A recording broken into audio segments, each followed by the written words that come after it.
the African musician, talented.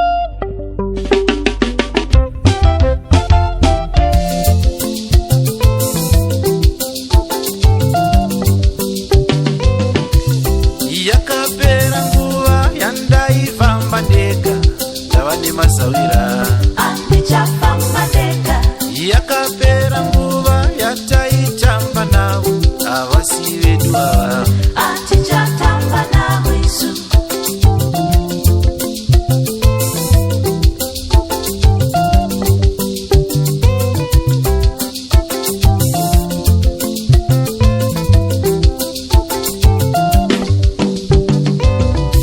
Mwari vagondeseiwo hama dzangu masawira kwaya.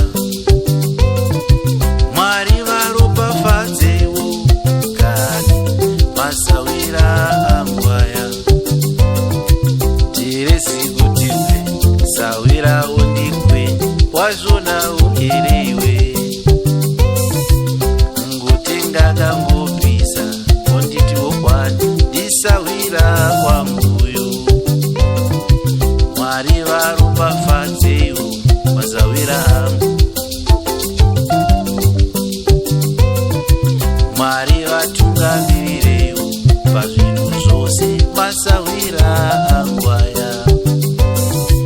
Dambudziko rouya vanenge vaineni masawira angwaya. Nhamo ikauya nzira yangu vanomira ndinava. Yakapera nguva yandaifamba ndega ndava nemasawira Andichafamba ndega.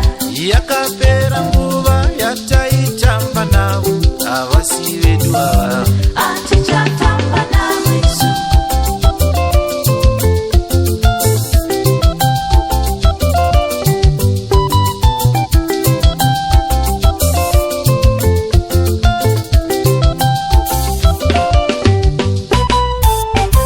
pandasvika navo vanhu vopfuni avandi vanani ava. Masawira angu.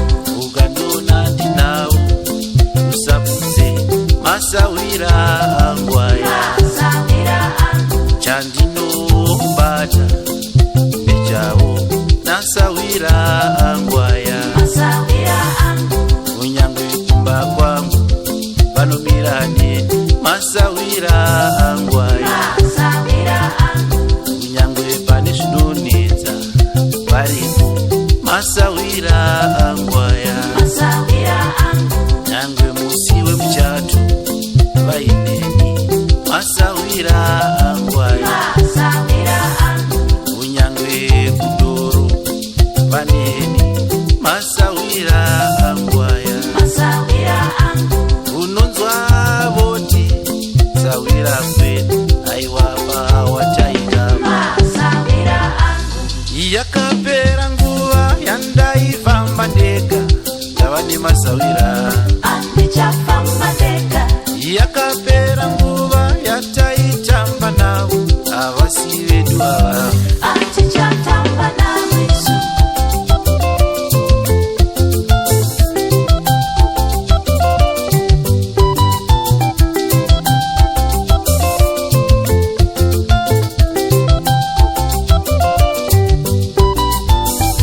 dambudziko rouya sawira wangu anomira neni uyu.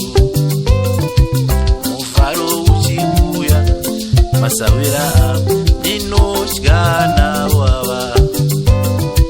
Kunyange pamhemberero tinofara tose aiwa topembera isu. Masawira angwaya aiwa evangu ava. Masawira angwaya vanomira neni ava.